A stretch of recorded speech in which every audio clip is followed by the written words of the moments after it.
and welcome back to What the H Are You Reading? I'm your host, Brian Heinz. And we're going to do 5 quickie reviews for the month of September 2020. Why 5? Because we get 5 Wednesdays. Natch. We're going to dive right in with week 1. We Only Find Them When They Are Dead, issue number 1. Now this is by Al Ewing and Simone DeMille from Boom Studios. It's a very large and strange space odyssey meets Jack Kirby's Fourth World meets EVE Online type of story. Basically, there are gigantic humanoid gods who appear in space, but they only appear when they're dead. Now, that doesn't mean they're invisible. There's like a signal that's sent, and when people arrive there, eventually this giant dead body in space armor warps in. Now, Captain Malik runs a 4-person ship, the Vihan 2. The comic starts with a flashback to when the captain was a child and his parents ran the ship. With the asteroid belt all mined out, all resources for life in this galaxy had been used up and things were beginning to look pretty bleak. Then gigantic dead bodies start appearing in space and the asteroid miners convert to stripping the bodies of flesh, bone, blood, even the metal in the clothes that they wear. When they detect the signal that says one of these bodies is about to appear, they all kind of line up in the area, and when it appears they make a mad rush to stake a claim on the corpse. Big ships bully the little ships. Anyone who tries to steal without cutting in the government to its share get killed by local law enforcement. The crew of the Vihan 2 is too small to make anything close to a really good enough profit, being one of the smaller ships, so by book's end they've all decided that instead of waiting for a dead god to appear, they're going to be the first ones to find a live god. Now there are a lot of different elements at play here. These gigantic dead corpses in armor invoke that Fourth World aspect I mentioned. Since we're only seeing them dead, that implies that something is either killing them or that when they die, they slip into this other universe for some reason or other. I enjoyed all the harvesting scenes, even if they got a bit gory at moments. But they were also used to set up the rules that the harvesters live by. So we learn a lot by seeing them. And we also learn about a long brewing feud between the captain and the chief law enforcement officer of that area. The art by DeMille has a very stylized look that reminds me of Japanese anime cell animation, like hand-drawn, hand-painted, but still animation rather than just flat drawings like we normally see in comics. It's very smooth, very stylized, really cool. This book sets up a very interesting universe that's grounded in practicality but has elements of fantasy and heavy ties to sci-fi. I'm really intrigued to see where this story goes. Now, if any of these elements grab you, then I suggest you check it out. We Only Find Them When They Are Dead is a quick, fun read that's visually engaging. Now, for week 2, it's Marauders number 12. Sebastian Shaw killed Kate, formerly Kitty Pryde, to cement his control and power over Krakoa's medicinal exporting industry. Now, it took several months, but the powers that be finally figured out how to resurrect her, as her power prevented her not only from being resurrected properly, but also from coming and going from Krakoa. This issue is her welcome home party. Written by Jerry Dugan and drawn by Matteo Lolli, it shows Kate reunited with the White Queen, Storm, Rachel Gray, Nightcrawler, and Magic. She even has a sort of "I know it was you, Fredo" moment with Sebastian. Let me do that better. I can do that better. She even has a "I know it was you, Fredo. You broke my heart" moment with Sebastian Shaw. However, after a little while, she has Magic teleport her away. She leaves her statuesque blonde friend and goes to a tattoo parlor and gets knuckle tattoos saying "Kill Shaw" from a statuesque blonde tattoo artist, whom she promptly kisses. We should probably talk about that. For a long time, Chris Claremont, XMen uber architect and the creator of Kitty Pryde, wanted to set up that she was bisexual, but the powers that be said, Over in Excalibur, he was going to set up the idea that she was in love with her best friend, Rachel. In fact, in the comic that we see today, she's very happy to see Rachel, but Rachel quickly disappears, and when we cut back to Kate, she's looking very disappointed. It was also pointed out to me that when Magic teleports in, she brings a mariachi band with her to sing a song welcoming Kate back, and that song's lyrics talk about 2 people running off to have a little bit of an illicit affair. Again, that's her best friend. And the tattoo artist that she kisses looks a lot like Magic, I thought. The hair is dyed differently, but again, they're both 2 pale blonde girls, so yeah. Maybe that's the reason she didn't get married to Colossus. She was in love with a different Rasputin. Now I'm very happy about this. Why am I happy about this when I was so against them making Iceman gay a couple of years ago? Well, in that case, I just felt it was a cheap stunt for publicity, using time travel to make the vanilla, all-white, all-straight superhero teams of the 1960s a little more diverse. And whereas Iceman got outed by Jean, the teenage versions who got brought to the future, here it happens naturally. She just kisses the girl Girl smiles, she smiles, that's it. There's no forcing Kate to do that. She does it on her own. And as I said, this is something that was in the works for a while, so you could argue that this was always planned to happen. It just took longer than expected. Overall, it just feels more organic, whereas Iceman felt forced. Anyway, Marauders continues to be one of the more interesting X-Men books of the Krakoa era. It's full of backstabbing politics. I mean, it's almost the superpowered version of Game of Thrones. Less incest, maybe. For week 3, it's X-Men number 12. I know, back-to-back X-Men titles, but I really like X-Men books, so... And really, week 3 was very bare. There wasn't a lot to choose from. This issue is setting up the X of Swords storyline that's going to be the big crossover in the X-Men titles for the next few months. It's written by Jonathan Hickman, and the final issue to feature Linnell Francis Yu as the book's penciler.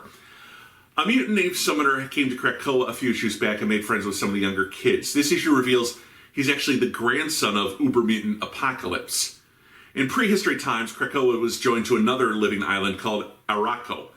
Some demonic race tried to conquer both lands, and to save the mutant race, Apocalypse sealed Arakko and its population in the same dimension as the invaders. Now, this included the very first 4 horsemen he ever selected, and his wife, Genesis, who became the de facto leader of Arakko until her death during the war with the demonic invaders. Now, in Excalibur, which Apocalypse has been a part of that title since its launch, he's built a gate to... Now, over at Excalibur, Apocalypse, who's been a member of that team book since its launch, has built a gate to Otherworld, the home of magic. Using it as a bridge, Summoner arrived on Krakoa to gather mutants to come back to save his people from their enemy, the Amenth. This is all basically set up in history for the land of Arakko before we make it a major location for X of Swords. Necessary setup as it supplies Arakko's history, so I would recommend reading this issue if you're going to get involved with the crossover. The art by Yu is fine. I mean, I'm not a huge fan of his. He tends to draw all the Arakko mutants as just normal-looking people, 2 arms, 2 legs, 1 head, except that they've got strangely colored patterns on their skin, like red with green tiger stripes, that kind of thing. On its own, it's a bit of a weak issue, but it does provide necessary backstory for the crossover. That said, I can't say it's a good issue, just necessary in the context of the upcoming crossover. Now, for week 4, it's Immortal She-Hulk. Now, this is a one-shot that ties into the end of the Empire crossover between Avengers and Fantastic Four, and ties into the Immortal Hulk series. Now, I read the first arc of Immortal Hulk and thought it was fine. Hulk, Banner, traveling around destroying gamma monsters. Then She-Hulk died off-camera in Empire when the Kotodle resurrected her as a weapon to use against the Avengers. They were defeated, she was revived, and Jen Walters lives again. But now she's dealing with the fallout of that in this one-shot written by Immortal Hulk writer Al Ewing, who also wrote We Only Find Them When They Die, which I mentioned in the first week, and artist John Davis Hunt, who I did not mention in the first week. We go back to when she was first shot by the mob, and Bruce Banner gave her a blood transfusion to save her life. She remembers kind of falling into this bombed-out cityscape with this demonic face in the clouds. Then, because of Bruce's blood, she's resurrected and became the Savage She-Hulk for the first time. In the modern day, she meets Wolverine and they take down a mutant criminal, but she transfers back into Jen Waters to have a more meaningful conversation since as Hulk, it's all kind of limited vocabulary stuff. She asks him about the resurrection process on Krakoa. How does it feel to die and live again? What's that like? And frankly, Wolverine just doesn't want to talk about it because it's deeply personal and maybe it's better if they don't think about it too much. Then we see the second time that she died in Civil War II, and she once again returned to that bombed-out cityscape, but she encountered Bruce's abusive father. He tells her that there's a green door that lets gamma-irradiated folk return back to life, and sure enough, a green portal appears, surrounds her, and she's alive again. Again, in the modern era, she's talking to Thor and asking him what it's like to be immortal, and he tells her how he recently killed Galactus, a seemingly immortal being. Not even the mortals are guaranteed forever. We then see that the last time she died, when the Kotodle strangled her and possessed her body. In the bombed-out cityscape, again, she finds Samuel Stearns, the leader, you know, the guy with the big head? He's in league with whatever entity controls Gamma Hell, and though Jen won't remember it, he's taken over.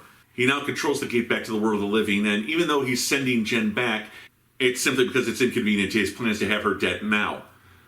The book ends with She-Hulk in bed, repeating to herself over and over again, "Don't die. Don't die. Don't die," because subconsciously she knows The next time she dies, there will be no portal back. Wow. Okay, this is the sort of thing Al Ewing has been doing in Immortal Hulk. I really need to read more of that book.